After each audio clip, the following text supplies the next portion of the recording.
Okay, we're now joined by the 2024 SEC champion Georgia Bulldogs, head coach Kirby Smart, MVP cornerback Dalen Everett, and also offensive guard Tate Rutledge. We'll begin with an opening statement from Coach Smart, and then we will take questions exclusively for players. And once we're done with them, we'll release them, and we'll continue on with questions for Coach Smart. So with that, we'll begin with an opening statement. Coach Smart. Yeah, I'll start like I traditionally do. This is an unbelievable venue. The SEC Championship, we've told our players it's just incredible in terms of the atmosphere, the opponent you play. I mean, typically for us, it's been a play-in or play-out game. And I just have a lot of respect for this conference. The university's in it. Greg Sankey, our president, President Moorhead, Josh Brooks. The support they've given us has given us an opportunity to be at the point we are right now. Texas is a tremendous football program and team. They have got big physical defensive linemen, offensive linemen, and they are a really strong SEC team. But our team never quit tonight. I was really proud of them. I thought our fan base helped us. So really proud of the win. Thank you, Coach. A reminder, no video in the room. We'll have video back there. If you have a question for one of the players, please raise your hand, give your name and affiliation, and Katie and Catherine. Again, questions for players only right now. So we'll come up here. We'll start here in the front row. David Pascal with Chattanooga. Tate, can you just talk about Gunner's performance and what he meant? And did he give just kind of a energized lift when he was in there, especially that first drive in the third quarter? Yeah, I think Gunner did a great job stepping up like he had to. And him coming in the game, I think, made everybody realize that this is a new juice we got to come out of the second half with, and I think everybody did a great job with that. Okay, we'll go over to our right. Jack Patterson with WRBO in Columbus, Georgia. Dalen, you had two game-changing interceptions in this game. Just what were you seeing from viewers, and what went through your mind during those plays? Well, I didn't really see anything from him just because I was a man. Yeah, I was a man, so I was looking at my guy. Really, just playing the man, just getting in a position to make that play is a great feeling. But I couldn't do it without any of my teammates or any of my coaches. So. Okay, we're going to go right here, Chip. For both players, if you could take this one at a time, just with Carson out at halftime and Gunner coming in, you guys just seemed extremely juiced up, whatever you want to say, about him coming in. Can you just talk about the emotional response it was to what looked like a dire situation? Tate, why don't you start with that one? All right. Yeah, of course, it's never a good thing when your starting quarterback goes out. But I think it was big for everybody in that locker room to let Gunner know that we believed in him and we had full confidence in him to get the job done. Dalen? Really just he did a great job stepping up. I kind of talked to him before we went on the field, just telling him, we all got your back. Like don't be nervous. Like you got this. And he did a great job stepping up. Okay, we'll go right in front. Yeah, Connor Riley, Dog Nation. Tate, Trevor, 94 rushing yards, 2 touchdowns, game winner right there. He didn't play the last 3 games. What do you guys do over the course of the game to sort of open up the holes for him and allow him to have the performance that he had tonight? Kind of just talk to him about what we're seeing, how the linebackers are playing, how they're playing up front on the combos and stuff like that, and then just keeping them confident and trusting us and knowing that eventually one's going to spit. Okay, again, questions for players. Raise your hand. We'll go over to David. Okay. Other questions for players? We'll go back up here to the front, in front of me. Take one more on the drama at quarterback. Everybody thought that was the last we were going to see with Beck. For him to come back on the field for that last snap, what was that like in that huddle? I didn't really notice until I turned around and heard his voice giving the play call because I was trying to see what front they were in. But I think when we got the play and everybody saw it was Carson, it was pretty juiced up in that huddle, and then ended up being the play that won it. Okay, we'll go back up here. Got a couple more in the front. We'll start right over here to the right. Yeah, with you guys potentially earning the bye in the college football playoff, just how much do you guys need that rest, and how much do you think that extra game off will potentially help you guys given the season you've had? Dalen, go ahead and start with that. I think it's good. We get a chance to go back, see, to continue to get better and recover, take care of our bodies and stuff like that. So, Tate? Yeah, I think anybody at this point in the season could use some time off, and I think that's huge just to get back and work on ourselves and try to get healthier. Okay, we'll go right in front of me. Just given where college football is now, and this can be for either one of y'all, what kind of meant more, winning the conference championship or positioning yourselves now the way y'all have in the playoff? I wanted to win the conference. That was something I came back for. I hated the way it felt after last year, so coming back and winning this is one of my goals. Yeah, it was definitely big. We weren't really thinking about the future. We were just worried about winning a conference, like Tate said. So I was a part of the team last year that we came up short. So this one, it was a little more personal this time. Okay, we'll go to our right in the back side of the room. This question's for Dalen. Donnell Suggs, the Atlanta Voice. I wanted to ask you if you ever thought that you'd ever be the SEC championship game MVP. Maybe, probably not, but I mean, it happened. So yeah, I'm grateful for that. Somebody else got it. All right, other questions for the players? Raise your hand. We've got one over on the, we have, no questions? All right, gentlemen, congratulations. Thanks for joining us. You're released to head back to the locker room. Thank you. I'll let them clear, and we'll continue on with questions for Coach Smart. All right, if you have a question for Coach Smart, raise your hand. We'll start back up here. Chip? Coach, I feel like I have a million questions for you on that last sequence, but if you could just shed some light on what happened there. The gunner came out, I'm assuming, because the target was overturned, and then can you just talk about the craziness of that situation? First the call, then having to turn back to Beck, and was there any question about what y'all were going to do in that instant that had to be decided quick? No, I can't remember what game it was this year. We had a targeting somewhere where a helmet came off, and the officials came over and told us that the kid could stay in if it was confirmed targeting, and he had to come out if it wasn't. And so it immediately came to my mind when it happened with Gunner. I just assumed he'd be able to stay in because I thought it was going to be targeting. Then I saw the replay and realized he led with his shoulder, and we were going to have to take a snap with another quarterback, which we were prepared to put Ryan in, Puglisi, and he knows the system. He knows what to do. But we felt like I think one of the offensive coaches said, Carson can take a snap. It's not an issue.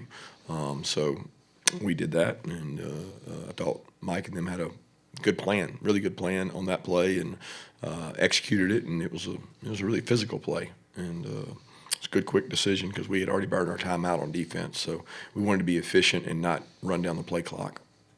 Coach, we'll go over to our right on the aisle. Kirby, how do you feel about the place of conference championship games in the 12-team playoff era, and the idea that your team and Texas's team are taking on 60 more minutes of wear and tear while everybody else in the conference is at home? I don't know what to say about that. I mean, you play football to play the game, like you play football to win your conference. You're asking the wrong person about that because I have almost the same number of national championships as I do SEC championships, and I've had years I won the SEC that I didn't win the Natty, and then years I won the Natty that I didn't win the SEC. So it's they're really hard to come by, and I don't know. I think it's going to be interesting the direction of college football because I hate to say it, but I didn't think early in the pregame that the game had the same juice. They didn't think it had the same atmosphere that I've seen it have before. Now, once the game started, and I don't know if that's because more Georgia fans know where to tailgate and they're hanging out outside because they've been here for 7 straight years and they just hang out to the end. So the atmosphere improved, but it wasn't as electric early. And I think the game made it more electric because it was a great game. And the games that have been played in this venue for a conference championship are incredible. So for people to devalue that over a playoff, I just don't see it that way. I value SEC championships. I hold them in high esteem because the work it requires to do that is incredible.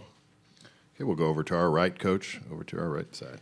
Jack Patterson with WRBL out of Columbus. Coach, you've talked time and time again this season about the resiliency of your team, the willingness to never give up. Once again, it was on display tonight. Just what is it about this team that just never gives up even when the circumstances seem to be dire? Yeah, I think Mike said it best when I was talking about our team. I said, man, we're beat up, we're tired. And I was talking to our staff this week about how to practice. And, this week was just absolutely absurd for Sark and I because we're trying to sign a signing class in the middle of a championship game week, which is one of the craziest things ever. And Mike said, we're mentally fatigued, but we're one of the toughest mentally tough teams that we've ever coached. Now, I've had more physically tough. I've had more physically talented, but I don't know that I've ever had a more mentally tough team. They just keep coming, and they never say die. And I have a lot of respect for the leaders in that room because of what they've been through. Probably the hardest schedule in the history that we've ever had, and they endured it. They came out on top, and they fought their way through it. Coach, we're going to go straight in front of you, 3 rows back. Yeah, Brooks Austin with Sports Illustrated. Coach, I thought one of the biggest swings in the game was the fake punt. If you could talk me through what was going on in the headsets, what you guys saw, and what went into the call. Yeah, I got some history with fake punts in that building, so it's one that went our way, and something we've worked on. We carry it, and it was great design by our staff, Kirk Benedict and Coach Hartley and those guys. And they do a lot of work on punt. We have a lot of formations on our punt, and the biggest risk was snapping it to Drew Bobo. He had to catch it and toss it, so he'll go down in history with a higher passing percentage than his father at 1 for 1. So he should be 1,000%. But I just really appreciate Arian. I thought Dom Lovett had made an incredible play on that play because he got a look that we had not seen, and he made a decision versus 2 guys holding him up to go. He did what we told him not to do, but he did it because he got a different look, and it freed Arian up. Smile Munden had a key block on that. Did we end up scoring on that drive or no? I thought we got a field goal, yeah. So it gave us a field goal, gave us a little momentum, a little juice, and we had lost a little momentum at that point. I think that was after they had scored the touchdown. And look, it's a lot easier to call it when you think you're going to be in the playoffs. Either way. Okay, we'll go right in front here. Yeah, Carson leaves at the end of the first half there. What is the status of his injury, and do you worry at all about how that might impact him before the playoff? Yeah, he's got a upper extremity injury. We don't know to what extent. Basically, we looked at it in there, and it looked okay, but he couldn't have grip strength and throw the ball in the locker room. So it was a little bit painful for that. So we need to find out exactly what's going on and have to MRI and look into it. Okay, we'll go right back up here up front. Kirby, can you just talk about Gunner's play, especially, 3 really lengthy, time-consuming, one of them 9:22, I think, but just his play in the second half and how you thought he performed? Incredible.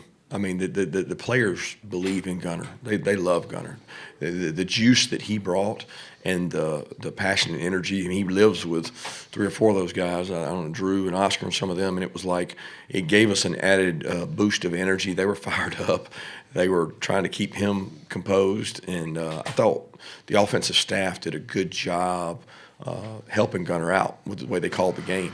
And he did a good job executing. The only mistake he had, and I feel like it was partially on us, is we just didn't get the call in. He got the call in early. He didn't get the call out. He didn't have time to evaluate what they were doing. And if he sees that, he can pick it up and do some things with it. But we were down on the shot clock.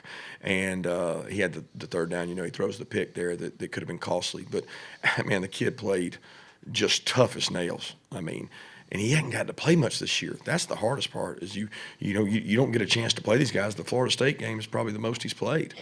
But can't say enough about his toughness, character, whatever you want to say. The guy's a phenomenal leader. He made some good plays, and I think everybody else rose up around him. Okay, we'll go over here to our right side, about halfway back. Hey, Kirby, Graham Coffee, Dog Central. Talking about kind of everybody rising up around him.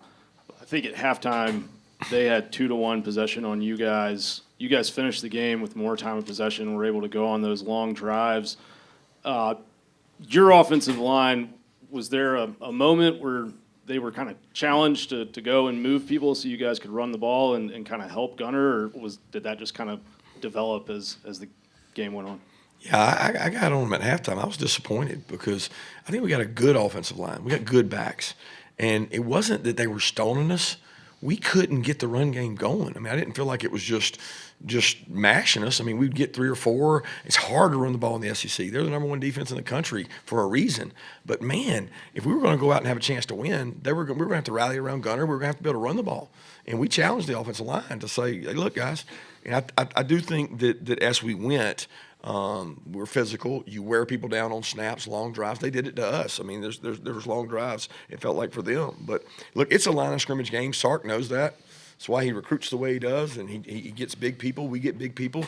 And that's the difference in our conference and the other conferences. I mean, everybody can find skill players. Everybody can find quarterbacks, receivers, DBs. But the mass in the defensive offensive line is the difference in it. And tonight, ours helped us in the rushing game. It's probably the only stat we outperformed them in was rushing. Okay, we'll go right in front of me here, second row. I can't remember the exact moment when Arian recovered that fumble to kind of save points. Can you take me what that was like? Because that was kind of jumpy there for a little bit.